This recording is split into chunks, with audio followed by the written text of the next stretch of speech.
हर हर महादेव।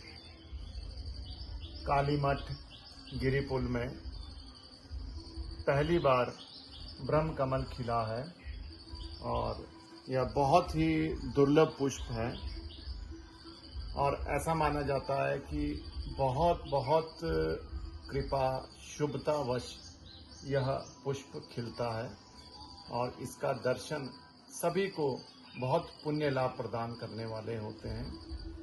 आप सभी के लिए मंगल कामनाएं और आप इस दिव्य ब्रह्म कमल का दर्शन कीजिए।